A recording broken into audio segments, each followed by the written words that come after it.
Olá pessoal, estou aqui gravando mais um vídeo do meu estágio híbrido de extensão. Meu nome é Daniele Caroline Arnold, sou aluna do curso de licenciatura em Geografia da Uninter do Polo de Barracão, Paraná.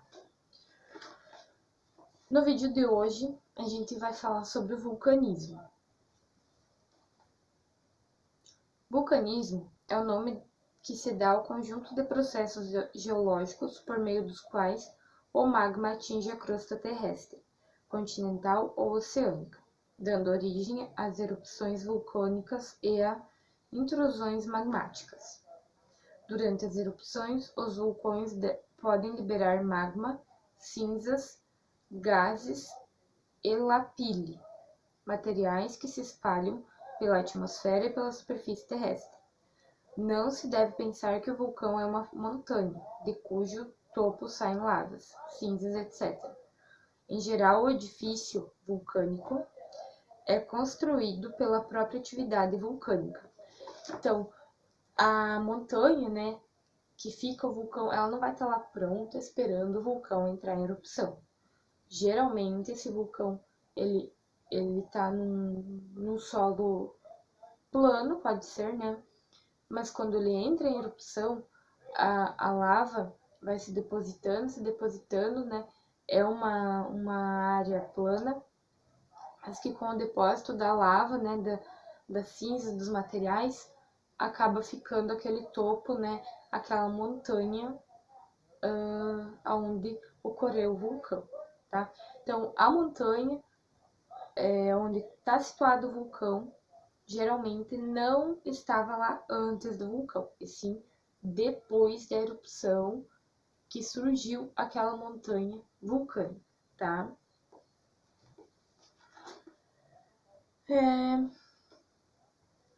Quando o magma incandescente atinge a superfície terrestre, passando pela chaminé vulcânica, ocorre a erupção. A chaminé é a fenda por onde escapam os materiais provenientes do interior da Terra. A cratera vulcânica é a parte superior da chaminé. Então, o que isso quer dizer? Quer dizer que o vulcão, propriamente, vai ser ali onde está ocorrendo a explosão e tal, vai ser o entorno, né, daquela explosão, digamos assim. A montanha propriamente, né? A montanha que vai se formar ali, aquele vai ser o vulcão. A cratera é o espaço por onde a lava sai, tá? Por onde a lava explode. A erupção vulcânica é a lava, né, explodindo. A lava pode possuir uma chaminé secundária, que vai ser, digamos que um pequenino vulcãozinho do lado do vulcão principal, né? E ali naquele vulcão vai estar saindo lava, muita lava, né? E além da lava, gases e cinzas. Esses gases e cinzas também são tóxicos, né? Então, o vulcão não é apenas a lava que é o perigoso, né? Os gases e cinzas também. O vulcanismo e o relevo. Ao movimentar grande quantidade de lava, a atividade vulcânica pode modificar o relevo terrestre, dando origem a novas formas. Isso ocorre tanto nas erupções vulcânicas como nas intrusões magmáticas formadas pelo magma que se solidifica antes de chegar à superfície terrestre.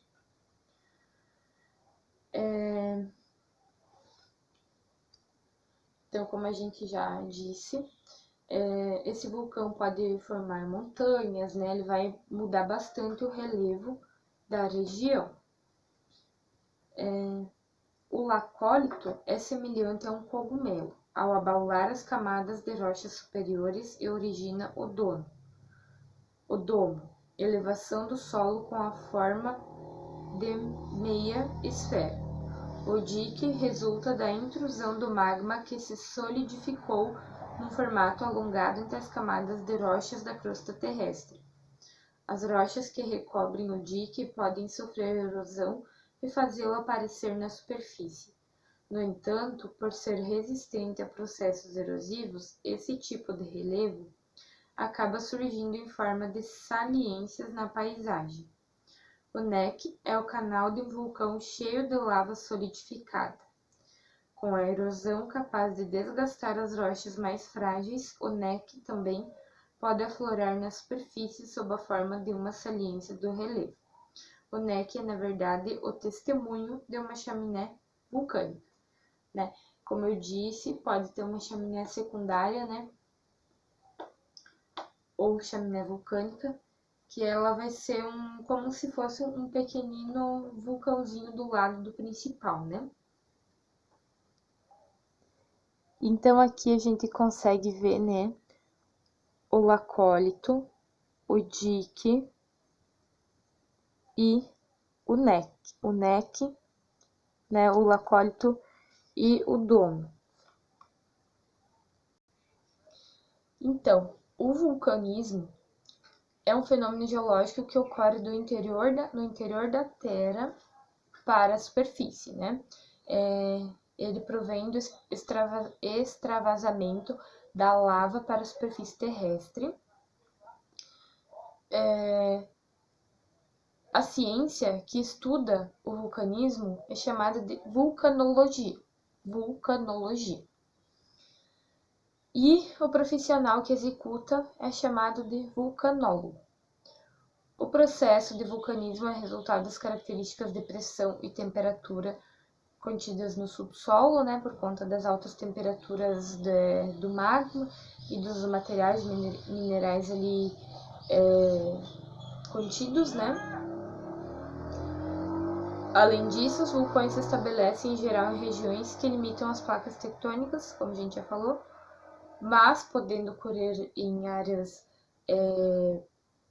no meio, né, no interior, no centro das placas tectônicas também, mas geralmente é nas divisas, né, das placas tectônicas. O entendimento do fenômeno em questão teve início na primeira metade do século XX, no entanto, sabe-se muito pouco. Diante desse fato, não se pode prever precisamente quando haverá uma nova erupção vulcânica, né? Então, é uma coisa que não tem como prever exatamente, né, quando que vai haver uma nova erupção, porque existem vulcões, né, localizados em áreas de contato com placas tectônicas que entram em atividade com explosões extremamente violentas, sem mesmo ter dado nenhum tipo de sinal antes do acontecimento do fenômeno. Pode ser uma coisa tão rápida, né, que ele não vai dar sinal nenhum, né? E mesmo não dando sinal nenhum, ele pode ocasionar danos, né, estragos assim enormes, né? Ao entrar em atividade, seus efeitos representam um grande risco para os moradores que vivem nas proximidades, isso em razão, né, dos gases, da fumaça e da lava que eu já falei. As lavas expelidas podem destruir tudo o que encontrar em seu caminho. Entretanto, se por um lado elas são destrutivas, por outro formam ilhas e contribuem na formação do relevo. Então, o vulcanismo é um grande modificador do relevo, né? Ele pode modificar muito o relevo. E também, além disso, ele também contribui muito para a produtividade, né, para a fertilidade do solo. Essa cinza,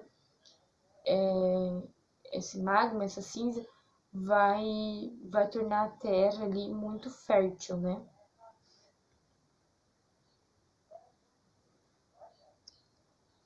Mas vamos falar então como que ocorre, né, a questão ali da lava e da formação do relevo.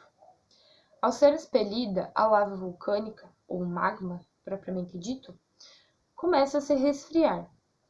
Dependendo do tipo de lava, ela demora mais ou menos tempo para se solidificar, o que determina a construção de formas diferentes de relevo.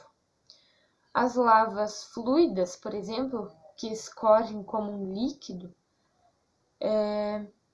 percorrem grandes distâncias e demoram a se solidificar, dando origem a planaltos rochosos. Então, terras planas, né? Um plano alto, digamos assim, que é um pouco diferente de uma planície, não é totalmente plano, mas esse planalto vai ser rochoso. Já as lavas viscosas ou pegajosas resfriam rapidamente e formam um grande edifício vulcânico, ou seja, a montanha é em torno do vulcão, né?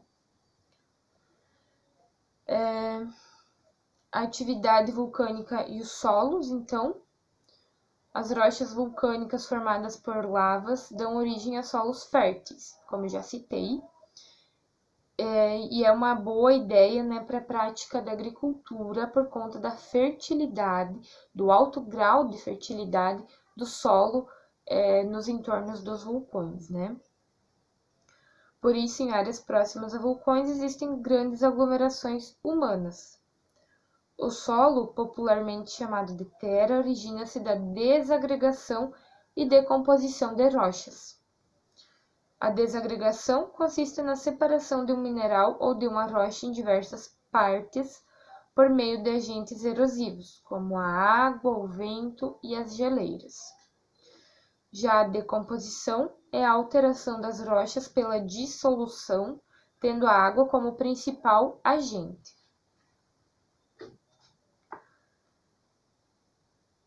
Então, temos a desagregação do solo, né, das rochas, e a decomposição. A desagregação é quando ela se separa os minerais, né, e a decomposição é quando ela se dissolve, né, tendo a água como principal agente da dissolução. No território que corresponde ao Brasil atualmente, a atividade vulcânica foi intensa durante a era Mesozoica. Hoje já não temos atividade vulcânica aqui no Brasil. Por exemplo, nas terras em que atualmente se localizam os estados de São Paulo, Paraná, Santa Catarina e Rio Grande do Sul, houve grande derramamento de lavas vulcânicas, que se depositaram sobre camadas de rochas sedimentares.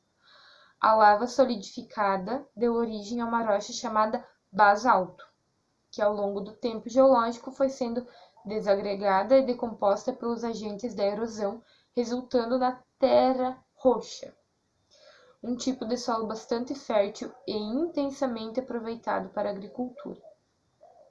Então, aqui a nossa região sul do Brasil e a região de São Paulo, né, do estado de São Paulo, são regiões assim muito, digamos que privilegiadas, né, por conta do vulcanismo lá na era Mesozoica, que acabou tornando as nossas terras aqui muito férteis.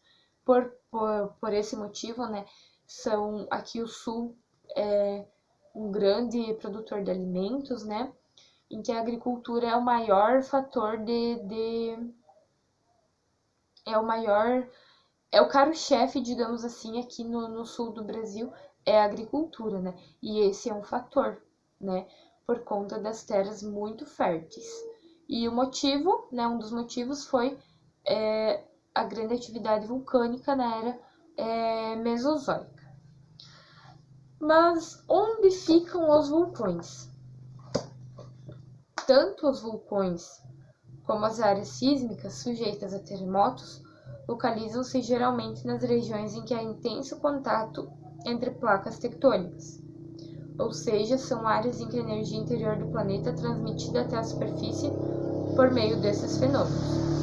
Então, tanto os vulcões como os terremotos, eles vão ocorrer principalmente nas áreas que as placas tectônicas se encontram, né? Porque ali elas podem se chocar, elas podem se separar, tudo isso pode ocorrer e ali tem mais intensidade de vulcanismo. O vulcanismo, é claro, como eu já falei, pode ocorrer no interior de placas tectônicas, né, no centro ali, mas é bem raro, assim mesmo, bem difícil.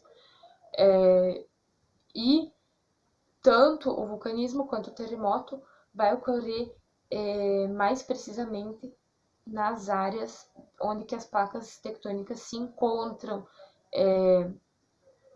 Por quê? Porque elas podem se chocar, né? Podem se separar. Elas estão em constante movimento, né? A gente não percebe, não sente o movimento dessas placas tectônicas, nem do nosso planeta Terra, né? Nós, vendo assim, parece que o planeta Terra tá quietinho lá, não se movimenta, mas não é bem assim que ocorre, né? É um movimento assim que a gente não percebe. E além do planeta Terra, né, tem um movimento de rotação e de translação, como a gente já falou nos vídeos anteriores. Também as placas tectônicas estão em constante movimento, né? Claro, é um movimento bem lento, né?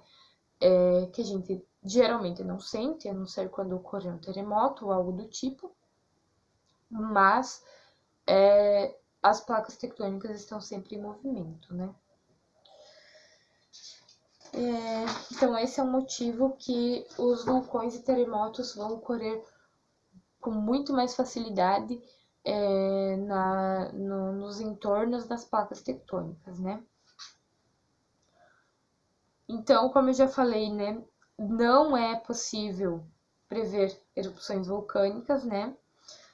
Mas, com base no registro da intensidade, do tipo e da frequência de erupções vulcânicas já ocorridas, vulcanólogos mapearam os vulcões do planeta e estabeleceram uma lista dos mais suscetíveis a erupções, como o Colima, no México, o Etna e o Vesúvio, na Itália, o Mauna Loa, no Havaí, e o Taal, nas Filipinas.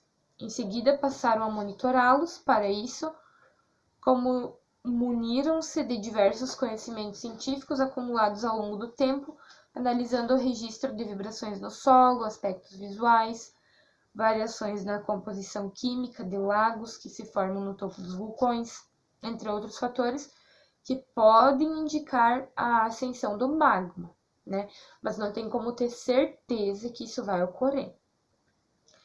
Esse monitoramento tem salvado muitas vidas. Em 1991, por exemplo, quando ocorreu a erupção do vulcão Pinatubo, localizado a apenas 70 quilômetros da cidade de Manila, capital das Filipinas, foi possível retirar cerca de 250 mil pessoas da área, evitando assim uma grande catástrofe. Por conta desses dados, então, né, investigados, estudados, os vulcanólogos, né, eles mapearam os vulcões, então, e começaram a analisar, né, e então, por conta, é uma coisa que não é exata, né, que vai entrar em erupção, ou não vai, né, é uma coisa meio incerta, mas que pode ser meio que previsto, né, pode ser evitado, sim, assim, acidentes, né, catastróficos por não retirar as pessoas dos entornos dos vulcões, né. Os vulcões sempre despertaram a curiosidade do ser humano, não só de pessoas que desejam estudá-los, mas também de turistas que os visitam para fotografá-los e recolher amostras de materiais expelidos.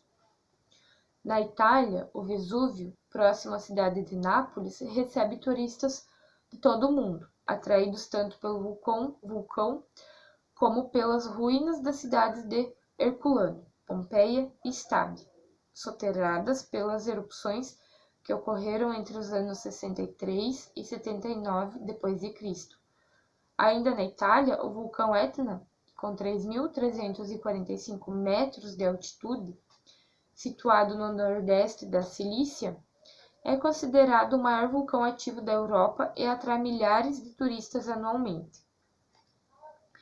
Esse tipo de turismo também ocorre em outras partes do planeta, onde há vulcões, como no Havaí, na América Central, na América do Sul e no Japão, tornando-se uma fonte de renda para essas localidades. Lembrando também que temos muitos vulcões ativos, né? Então, na atualidade, há mais de 500 vulcões ativos no planeta Terra. a maior parte deles com atividades modestas, como expelir gases, cinzas e pequenas rochas por um período variável. No entanto, as grandes erupções também ocorrem com relativa frequência. A todo momento, há pelo menos uma dezena de vulcões em erupção em algum ponto do globo. Então, se existem diferentes tipos e níveis de atividade vulcânica, o que caracteriza um vulcão ativo? Atividades iniciais. São as primeiras atividades de um vulcão antes de entrar em erupção ou não. Há vulcões que ficam apenas nas atividades iniciais e adormecem sem ter entrado em erupção. São os pequenos tremores de terra, expulsão de gases e cinzas. As atividades iniciais, então, são pequenos tremores de terra, né? E expulsão de gases e cinzas seria uma atividade inicial, mas às vezes pode ser que não ocorra nada depois disso, né? Atividades rítmicas são as atividades de ejeção e derramamento de lava. A expansão dos gases na cratera do vulcão causam explosões e projetam lava na atmosfera e na superfície. Ao contrário de como muitos imaginam, nem toda erupção é do tipo explosiva. No Havaí, por exemplo, há vulcões do tipo escudo, que expelem lava lentamente de uma espécie de lago que fica no topo do vulcão, forma cursos de lava que podem seguir por muitos metros antes de resfriar. É como se fosse um rio, né, mas de lava. Ele está em constante erupção, esses vulcões, né, no Havaí. Os materiais produzidos nas erupções dos vulcões ativos podem ser classificados em 3 tipos. Lavas, que são as massas de magma que atingem a superfície e derramam. Material piroclástico, que são as cinzas, rochas e magma, que são expelidos de forma explosiva ou não. E os gases vulcânicos, que são a exalação durante as erupções e em períodos de calmaria, né? Alguns vulcões ativos na atualidade. Mauna Loa é o maior vulcão do tipo escudo do planeta. Suas erupções são fluidas e lentas, tanto que chegam a formar verdadeiros rios de lava. É o maior vulcão do mundo, com 4.170 metros de altitude, chega a 90 quilômetros de largura, ocupa a ilha grande no arquipélago do Havaí. Por ser um vulcão bastante ativo em razão de suas dimensões colossais, atrai milhares de turistas anualmente ao local. O vulcão Nyiragongo está situado no continente africano, especificamente na República Democrática do Congo. Embora tenha ficado mundialmente conhecido quando de sua erupção recente e mais devastadora, que ocorreu no ano de 1977, é um vulcão bastante ativo. Desde a década de 1980 até a atualidade, periodicamente o Nyiragongo entra em erupção. Vulcão Etna, que está localizado na ilha da Sicília, ao sul da Itália.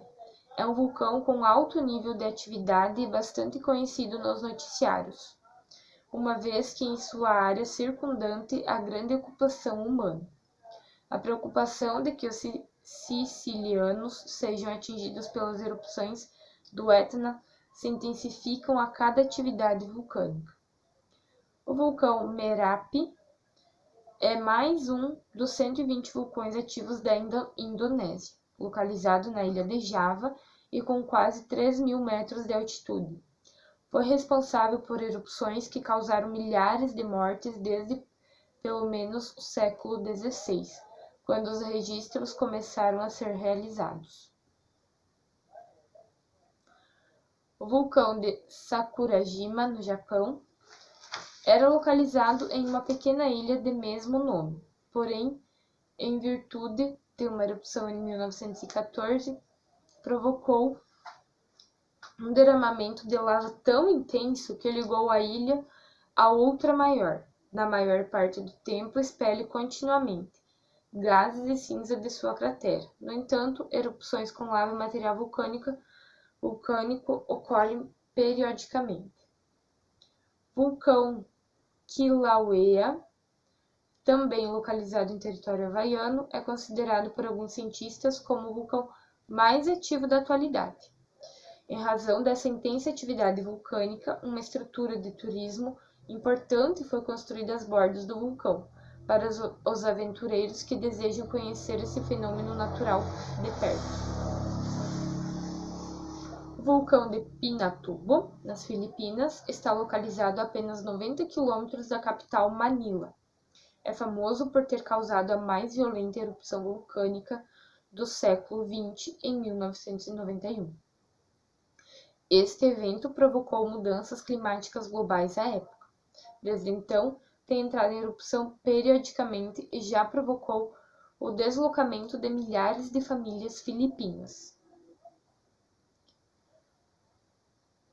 Então, esses são alguns, dos vulcões que ainda são ativos, Claro que temos mais, Esses são os principais.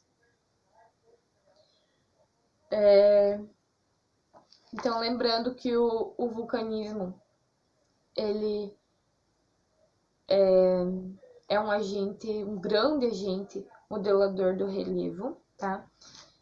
Ele transforma muito o relevo, quando ele entra em erupção. Os vulcões, eles têm o seu lado ruim, mas tem o seu lado bom, Que ele causa muita destruição, Principalmente se tiver bastante população ao seu redor, Muita destruição. Mas ele contribui muito ao turismo e também à fertilidade dos solos, Tornando, assim, esse solo que é um solo, digamos assim, de origem vulcânica, um solo muito rico em minerais, um solo muito fértil, muito produtivo, muito bom para a agricultura, Por hoje era só, e no decorrer das aulas a gente vai vendo mais algumas coisinhas bem importantes. Meu muito obrigada e até!